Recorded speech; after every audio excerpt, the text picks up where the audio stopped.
시청자 여러분 안녕하십니까? 8월 25일 금요일 RK9 뉴스입니다. 북한이 오늘 동해상으로 단거리 발사체 수발을 또 발사했습니다. 현재 진행 중인 한미연합훈련 을지 프리덤 가디언 연습에 대한 도발로 분석됩니다. 청와대는 즉시 국가안전보장회의 상임위원회를 긴급 소집했습니다. 첫 소식 서울에서 이수정 특파원이 보도합니다.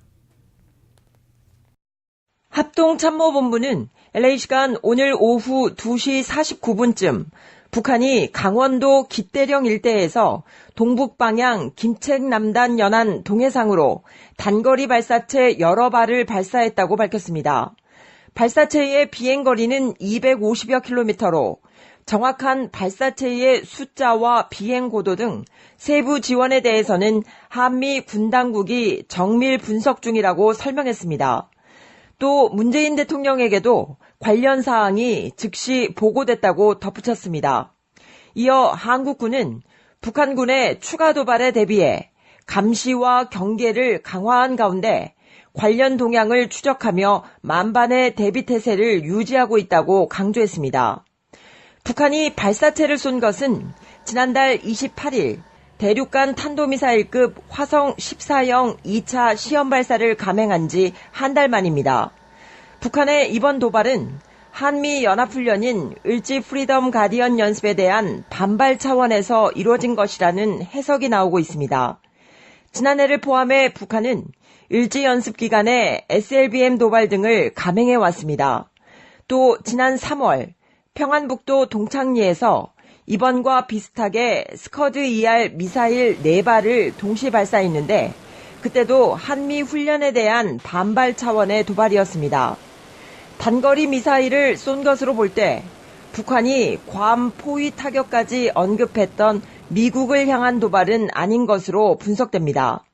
한편 청와대는 조금 전인 LA 시간 4시 30분 정의용 국가안보실장 주재로 국가안전보장회의 NSC 상임위원회를 개최했습니다. 한미 양국군이 지난 21일부터 진행한 을지 프리덤 가디언 연습은 오는 31일까지 진행됩니다. 서울에서 RKTV 뉴스 이수정입니다. 다음 소식입니다. 이 카테고리 3 등급의 강력한 허리케인인 하비가 빠르면 오늘 밤 텍사스주 남부 해안 지역을 강타할 것으로 예상되고 있습니다. 이에 텍사스주는 비상사태를 선포하며 피해 최소화 노력에 전력 투구하고 있습니다. 조한규 기자가 보도합니다. 열대성 저기압에서 지난 목요일 카테고리 1등급으로 커진 허리케인 하비가 25일 오전 카테고리 2등급으로 빠르게 옮겨가고 있는 가운데 25일 밤 늦게 텍사스주 해안 지역에 도착할 때는 카테고리 3등급의 강력한 태풍으로 탈바꿈할 것으로 국립 허리케인 센터는 예측했습니다.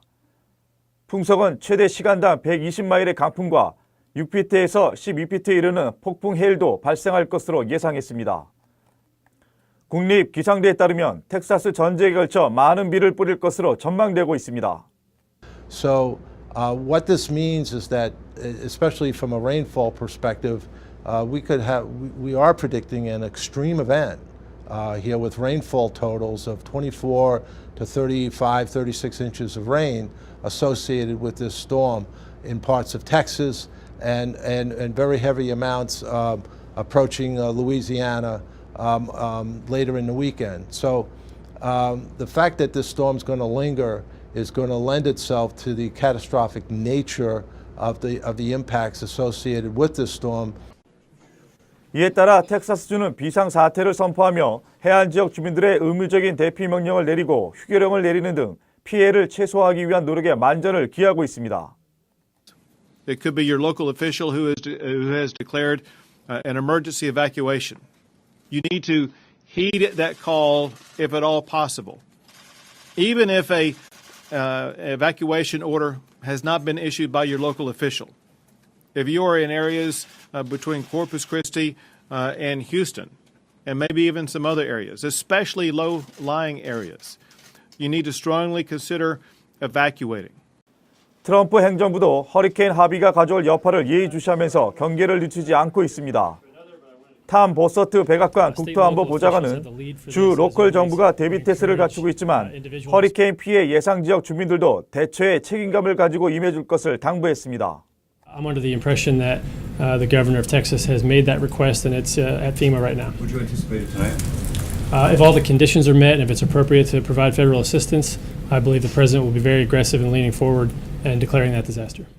허리케인 하비는 지난 2008년 텍사스주 갤버스톤과 휴스턴 지역을 강타했던 허리케인 아이크 이래로 텍사스주를 강타한 첫 번째 대형 허리케인이 될 것으로 관측되고 있습니다. 허리케인 아이크는 당시 220억 달러의 재산 피해를 낸 바 있습니다. RKTV 뉴스 조한규입니다. 그런가 하면 이번 주말 남가주에는 폭염이 찾아옵니다. 국립기상대에 따르면 남가주 일대 오늘은 평년 기온과 비슷한 기온 분포 보였지만 주말에 점차 기온이 올라 다음 주 월요일에는 10도에서 20도 높아진 불볕더위가 이어질 전망입니다. LA 한인타운 오늘 낮 최고 기온은 83도를 보였고 내일은 86도, 일요일 92도로 전망됩니다. 다음 주 월요일에는 LA 다운타운 97도, 페사디나와 버뱅크 103도, 플러튼과 요바린다 106도, 그리고 우드랜드 힐스 109도까지 오르면서 그야말로 막바지 찜통 더위가 예보됐습니다. 특히 이처럼 푹푹 찌는 살인적인 더위는 다음 주 내내 이어질 걸로 보입니다. 고온 건조한 기후로 남가주 지역에는 산불 위험도 높아질 예정이어서 주민들의 각별한 주의가 요구됩니다. 오늘 저녁 LA 한인타운 한복판에서는 경찰의 음주운전 집중 단속이 실시됩니다. LAPD는 잠시 전 저녁 8시부터 내일 새벽 1시까지 LA 한인타운 윌셔 블루버드와 카탈리나 애비뉴 교차로에 체크포인트를 설치하고 음주운전자와 무면허, 각종 교통법규 위반자들에 대한 집중 단속을 벌이고 있습니다. LAPD는 이어서 내일 오후 5시부터 일요일 새벽 1시까지 퍼시픽 경찰서 관할 지역에서 음주운전 단속 집중 순찰 활동을 벌일 예정입니다. LA 지역의 늘어나는 주택 수요에 비해 부족한 공급으로 주택 가격이 치솟는 악순환이 지속되면서 주민들의 내 집 마련의 꿈이 점점 어려워지고 있습니다. 이 때문에 LA 지역의 1인당 주택 소유율은 전국에서 가장 낮은 수치입니다. 이황 기자입니다. LA 지역 1인당 주택 소유율은 38%로 집계돼 전국에서 가장 낮은 것으로 나타났습니다. 이웃 지역인 샌프란시스코 지역 1인당 주택 소유율이 43.9%, 샌디에고 41.6%인 것을 감안할 때 3.6%에서 5.9% 낮은 수치입니다. LA 지역은 수년 동안 주택난에 시달리고 있다 보니 늘어나는 수요에 비해 공급이 부족하면서 주택 가격이 상승하는 악순환이 지속되고 있습니다. 이 때문에 주민들의 주택 구매 능력이 현재 부동산 시장 추세를 따라가지 못하면서 LA 지역 주민들의 주택 소유를 저해하고 있다는 분석입니다. 아파트 정보업체 아파트먼트 리스트에 따르면 25살에서 54살 사이 주민들이 주요 주택 구매층입니다. 이들의 정체된 임금에 비해 주택 가격이 치솟으면서 구매 능력과 주택 가격 차이가 감당할 수 없을 만큼 크게 벌어진 상황입니다. LA 카운티의 경우 주택 평균 가격은 51만 4천 달러입니다. 세금을 포함한 월 주택 대출 페이먼트는 2,600달러 안팎으로 계산됩니다. 따라서 LA 카운티에서 주택을 구매하기 위해서는 10만 3천 달러 이상의 연소득을 벌어들여야 합니다. 하지만 LA 카운티 평균 연소득은 6만 4,300달러로 주택 구매 가능한 연소득의 3만 9천 달러나 미치지 못하고 있습니다. 인종별로는 아시안 주민의 1인당 주택 소유율이 50.6%를 기록했습니다. 이어 백인이 44.4%, 히스패닉이 30.6%를 기록했고 흑인의 1인당 주택 소유율은 21.4%로 가장 낮았습니다. 한편 샌디에고와 뉴욕, 라스베가스가 LA에 이어 전국에서 1인당 주택 소유율이 가장 낮은 지역으로 꼽혔습니다. RKTV 뉴스 이황입니다. 도널드 트럼프 대통령이 다카 추방 유예 정책을 폐지하는 쪽으로 기운 것으로 보도되고 있어 80만 드리머들의 운명을 놓고 긴장이 고조되고 있습니다.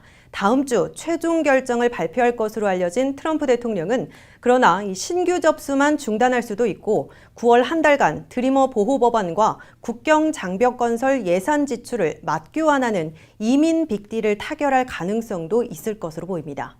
관련 내용 김태국 기자가 보도합니다. 서류 미비 청소년들인 드리머 80만 명이 추방유예와 월크퍼밋 혜택을 받고 있는 DACA 추방유예 정책이 결국 막다른 폐지 운명에 내몰리고 있습니다. 도널드 트럼프 대통령이 끝내 DACA 추방유예 정책을 종료하는 쪽으로 기울고 있으며 이르면 내주 최종 결정을 발표할 것이라고 ABC 뉴스가 25일 보도했습니다. 트럼프 대통령은 DACA는 불법이라고 이미 언급해온 텍사스 소재 연방지법 앤드류 헤이넌 판사가 시행 중지시킬 게 분명해지자 DACA 종료 쪽으로 기울게 된 것이라고 ABC 방송은 전했습니다.